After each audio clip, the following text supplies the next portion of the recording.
Across the United States, something sinister calls out from the woods, mimicking the most innocent sound we know. A 13-year-old boy lured into the New Mexico woods by phantom cries. A Kentucky family terrorized by a grotesque entity in their own room. And 2 Idaho teenagers trapped on a bridge by supernatural forces. This episode will take you through 3 cases proving that when you hear something strange in the wilderness, you should never, ever follow it. I'm Josh Ninocchio. This is What Lurks Beneath. You won't want to miss this one. On the night of July 23rd, 2007, at around 9:30, a 13-year-old boy named Jacob was sitting in the living room at his family's house on a reservation in rural New Mexico. The house was a modest ranch-style home that had been passed down by his grandfather. While it was mostly surrounded by desert scrub, the back side of the property went right up to the edge of a densely wooded area that ran for about a mile. Their closest neighbor was about 5 miles away, so they were really isolated out there. And he's sitting there on the couch watching TV with the window open because the room has gotten pretty stuffy at this point. And he suddenly hears this really strange sound. Initially, he thinks it's coming from the TV, so he mutes it, but the sound continues.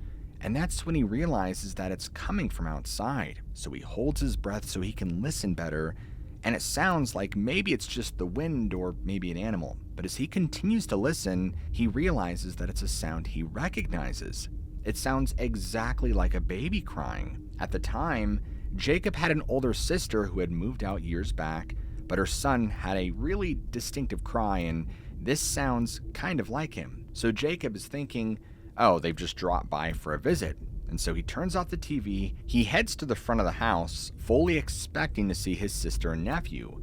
But when he opens the door, the driveway is empty. And for a minute, everything's pretty quiet. And he's about to write this whole thing off as his imagination when the sound starts up again. And there's no mistaking it this time. The crying sound just keeps going, and it sounds more and more desperate by the second, just like a baby in distress. Naturally, he's thinking there's no way that's actually an infant. I mean, he's in the middle of nowhere, for crying out loud. There's nobody around for miles.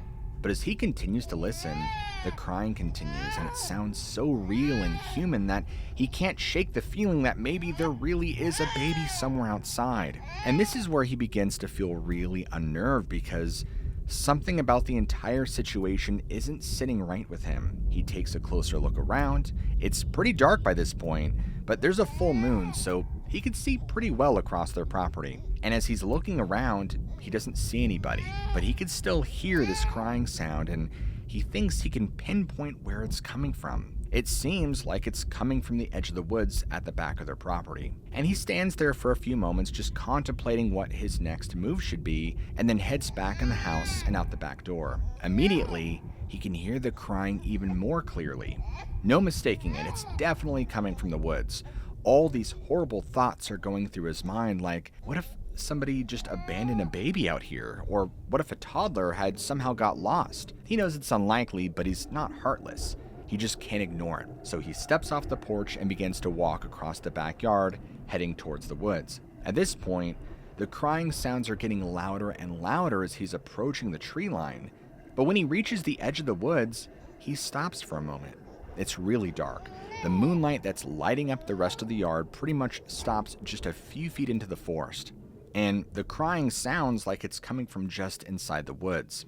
Even though he feels scared, he realizes that this could truly be an infant in need and that he just needs to be brave. So he takes a deep breath and he steps into the forest. And he walks about 10 yards in, pushing past branches and stepping over any debris. And the entire time, the crying sound seems to be just ahead of him. But as he continues to walk, he notices something very odd. The sound doesn't seem to be getting any closer. He walks until he's about 20 yards into the woods and he stops. At this point, he's looking all around, turning in circles, trying to figure out exactly where this crying is coming from, but he still sees nothing. And as he's standing there, the crying suddenly stops. It just cuts off mid-cry, like someone flipped a switch. He's standing in the dark woods, all alone, and it is so quiet that he could hear a pin drop. And all of a sudden, this overwhelming feeling of dread takes over.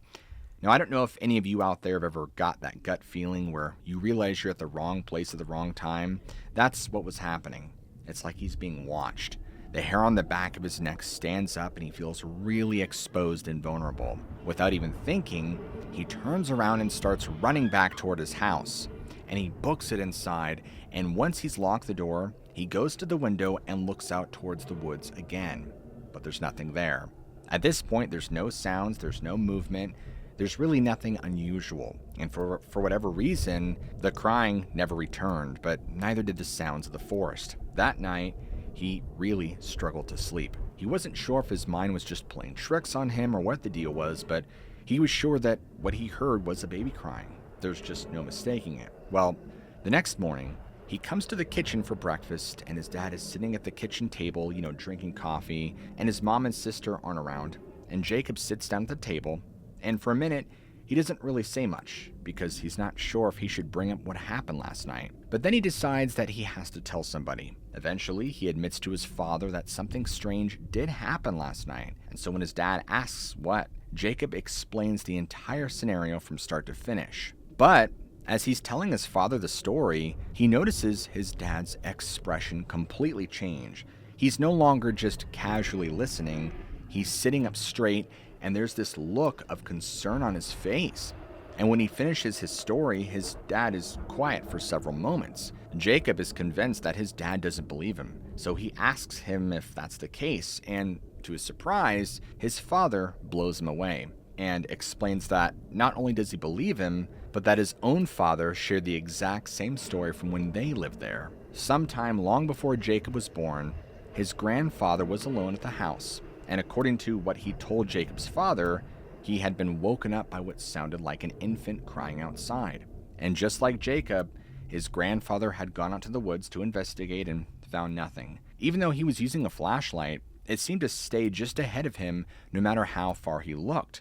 And he looked for a long time, around an hour and a half before he eventually gave up. Needless to say, Jacob was in shock. His grandfather was a practical man, and if he heard it, then there was something to it. Safe to say that he avoided all the wooded areas altogether after that, and even during the day when there was nothing to be afraid of, it still just wasn't worth the risk. Years later, a lot of the trees were cut down for lumber, but even then, Jacob refused to set foot back in what was left of the forest. Now, Jacob still doesn't know what made that crying sound.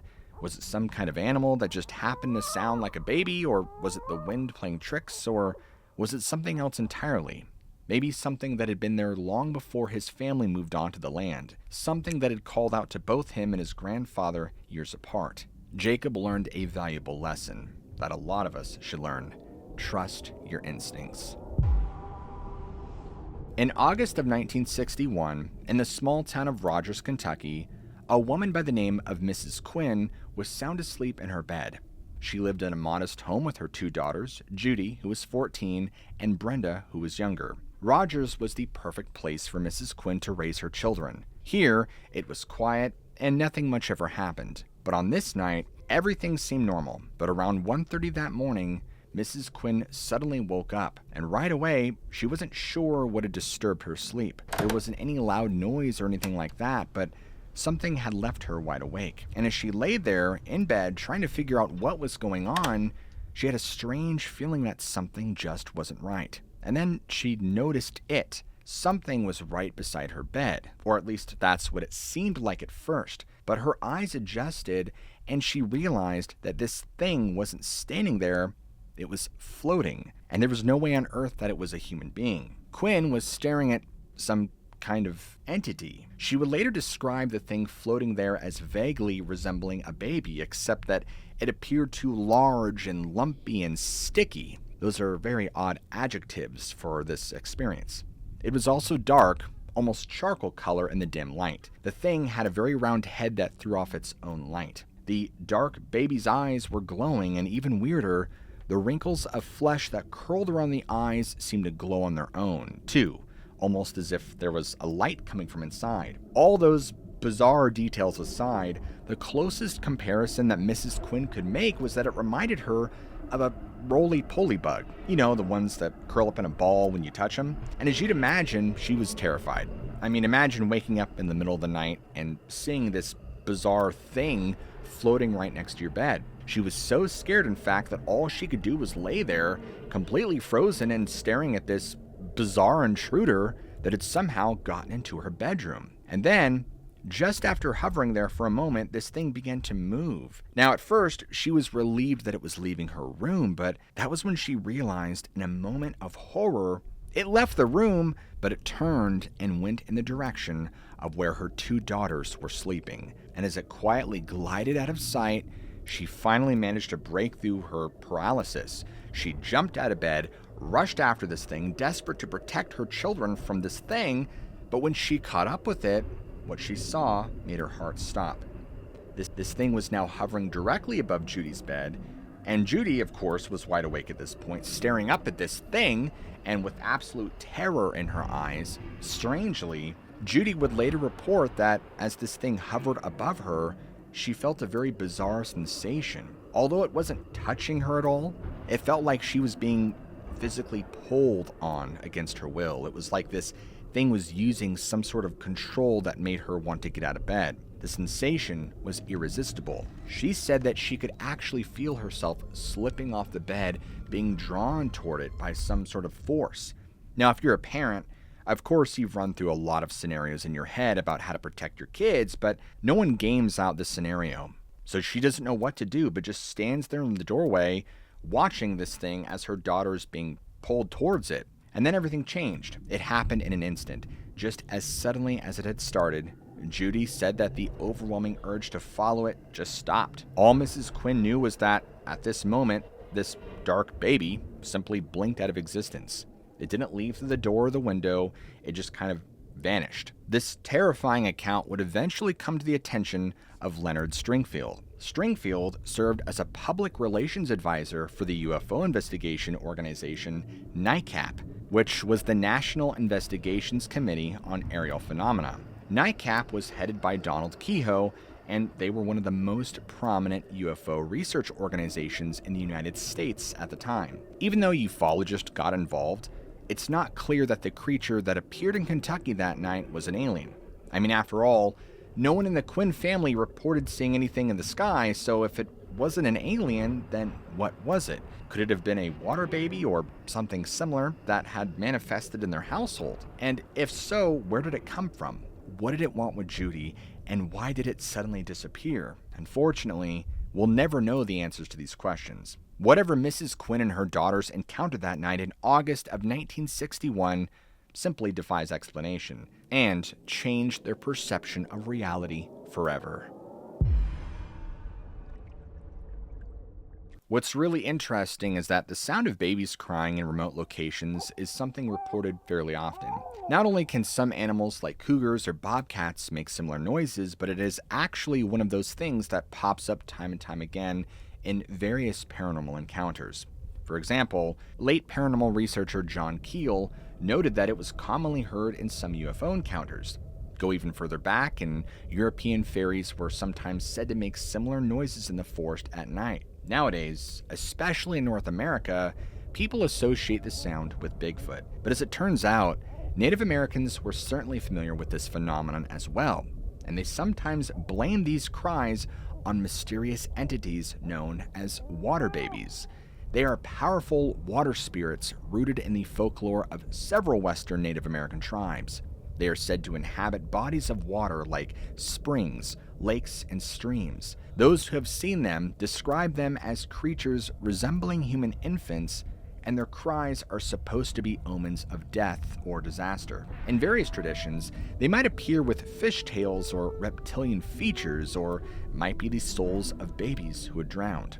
Other times, you might never see them and only know about them from their haunting, disembodied cries that mimic human infants. Cries specifically designed to lure people into the woods. Responding to these cries and trying to rescue or interact with them is very dangerous because anyone foolish enough to try usually ends up drowned or cursed with bad luck or finds themselves in grave spiritual danger. But that doesn't mean that water babies are always bad. It's said that those with the proper training, like healers, can sometimes approach them respectfully. The spiritual leaders of some tribes can even perform rituals or offerings, ensuring safe passage on the water or even good luck fishing. Whatever the source, the sound of an infant crying in the outdoors is pretty disturbing. I mean, even though none of us would want to follow a noise like that, we're all biologically hardwired to respond.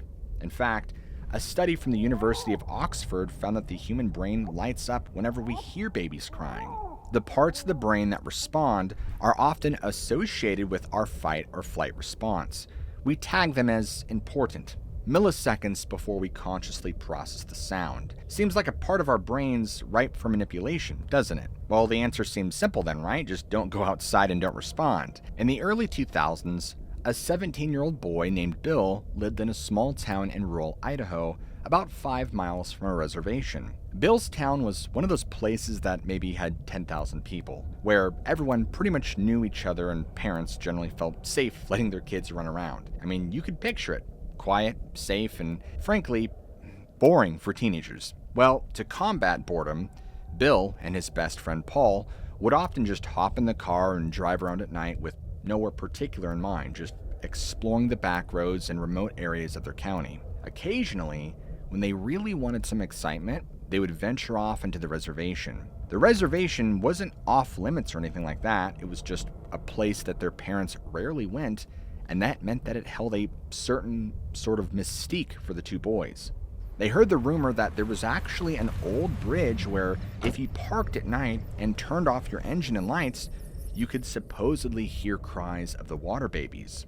Well, they knew exactly what their next adventure would be, and so the following weekend, they decided to check it out. At this point, it was a little after 11 p.m., and Bill pulled his car onto the reservation. Right away, with the anticipation of the trip ahead of them, both him and Paul were already kind of spooked. The headlights cut through the darkness as they followed the winding roads deeper into unfamiliar territory. Bill had already been on the reservation during the day before, but everything looked different at night.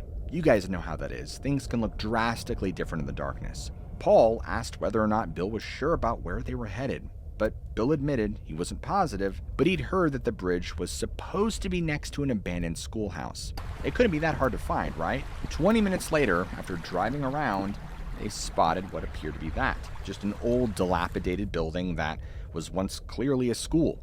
And right nearby was a small bridge that crossed over a canal. This had to be it. So they pulled onto the bridge and stopped right in the middle of it, just like the urban legend. Then Bill killed the headlights, rolled down the windows so they could hear if anything weird started to happen. And of course, he turned the engine off. And for the next few minutes, they just sat in silence, and they strained to hear anything unusual. But the only thing they could hear was the constant sound of water flowing underneath the bridge. Now, if you've ever done something like this, you probably know how things went. They started off a little scared, but then, when nothing happened, they both felt dumb. When things stayed quiet for long enough, they started joking about how there was really nothing to the story, that this was just some silly urban legend. Eventually, Paul's like, you know what, let's just leave. Like, we clearly wasted our time. Bill agreed, reached forward to turn the key in the ignition, but there's something happening. Just right? The dashboard lights came on, but the engine wouldn't turn over. Now, this didn't even make any sense, because up until this point, his car was fine. And Paul's like, what's going on here? Like, what's wrong? But Bill just kept saying he doesn't know. The car had been working fine for months until this point, and certainly, out of all the times for it to break down, this is definitely a heck of a coincidence. But Bill, being very persistent, kept trying it, and nothing would work, except for the lights, which only made them more confused. Bill ended up trying to start the car several times, but the result was always the same. Paul's like, you know what, I have an idea.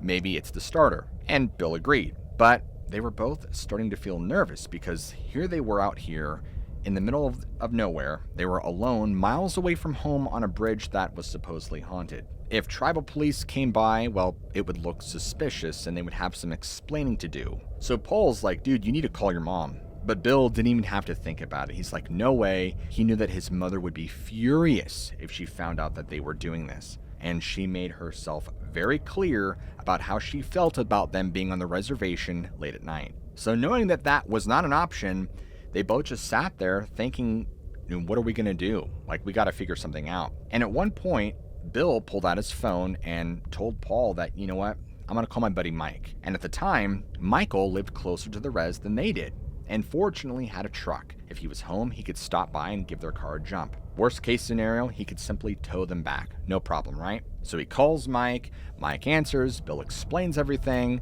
asks if Mike could come help them out. And Mike knew where they were, and so he agreed to come by, and he's like, listen, I'll be there in about 15 or 20 minutes, just sit tight. Cool. Hangs up, and now all they had to do was just sit tight and wait. And it was during this time that, they would try to start the car again, hoping that this was just some fluke, right?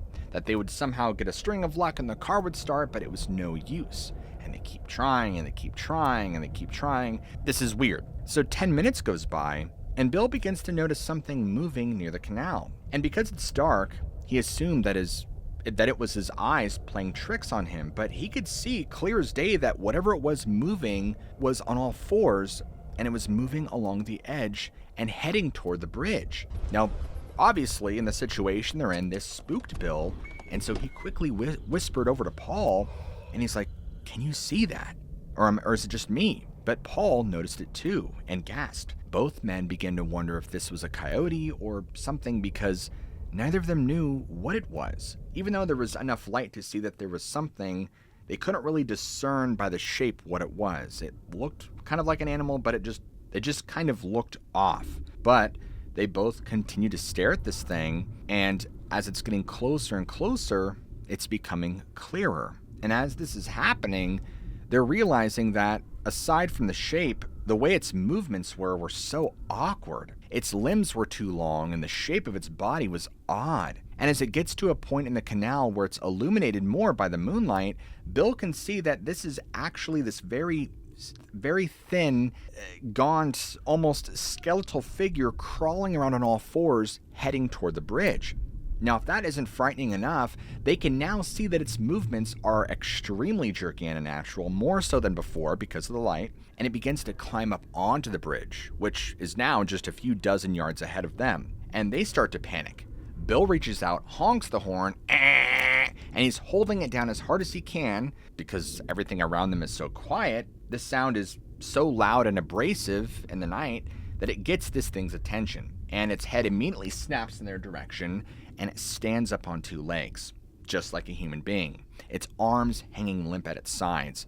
But by this point, both men are so frightened, and they could see this thing as clear as ever, and it's at least 8 or 9 feet tall. But again, its body is so disfigured and emaciated, and the skin is stretched that they could see every bone. Now, interestingly, when Bill would later retell this story, he would explain that the closest thing it resembled was actually the werewolf version of Professor Lupin from Harry Potter and the Prisoner of Azkaban. But I digress. They sat there for quite a while, just terrified of what they were looking at, but this didn't do anything but just stare back at them. And, the seconds went by and there's nothing they could do. There was nowhere they could go. They were stuck inside this vehicle, but in an act of horror, this thing slowly put one foot in front of the other and began closing the distance between itself and the two men. And like in a scene out of Indiana Jones, at the very last moment, how like something happens that saves him, this bright light appears over the ridge. And it was in fact the headlights coming from Michael's truck. Immediately, this thing, and drops back down on all fours, and with surprising speed just kind of scurries away from the bridge, heading back toward the hills in the distance. By the time Mike pulled up beside them, Bill and Paul were still sitting in the car, both very pale and very visibly shaken. Mike gets out of his truck and he's like, are you guys okay? Like, what the heck's happening here? And he could see that they're both as pale as ghosts. Neither of them wanted to say what they had just witnessed. I mean, can you blame them? Bill just tried to sound as normal as he could and assured Michael that they were fine. And he just explained that the car wouldn't start and they're stuck out there, and, all the sounds and just the atmosphere is freaking them out. So Mike's like, all right, whatever. He nodded. He looks around and he figured, let's get to work. Let's try to get this car going. So they all get out and they're pushing it off the bridge to the side of the road. But Bill noticed that Paul kept looking nervously toward the hills where this thing had disappeared. But once they had the car on solid ground, Mike's like, you know what? I'm going to suggest that we pop the hood and really check out the battery connections, and before we try to jump anything, let's fix this before anything gets more complicated. Now, fortunately for Bill and Paul, there was nothing wrong with the engine. And, they explained to Mike what had happened again, and nobody can make sense of it. There was nothing physically wrong with anything in the engine. So, they tried to start the car, and sure enough, on the first go, it roared to life. Everything was fine. They couldn't explain exactly what happened or why it happened. Of course, in light of this, now Mike was pissed off because he's thinking, I had come all the way out here to rescue you two when your car was completely fine. You just wasted my time. But he was glad that the problem wasn't any more serious than it had been. Bill could only assume that whatever had happened was caused by the thing that they had seen, because nothing else up to this point was making any sense. After both of them desperately thanked Mike for coming out and saving their butts, he followed them back to town to make sure nothing else happened. Neither of them were sure, but they realized that whatever had happened that night, was drawn to them for some reason, and that there were reasons that they were warned not to go on the res at night. Was it some kind of undiscovered creature, maybe a spirit from Native American folklore, and was it somehow related to legends about the water babies? All Bill can say for certain is that whatever it was, it had the power to stop his car and trap them on that bridge. And he has no desire to experience that ever again. And because you guys all made it this far, I want you to all comment below, don't follow the screams. So that way I know who made it to the end and who didn't. And if you guys enjoy content like this, where we deep dive into strange cases and stories of the mysterious and supernatural, what are you waiting for? Smack that like and subscribe button right now for more content just like this. As always, never forget, I love you all. Keep an open mind, and I'll see you guys in the very next episode.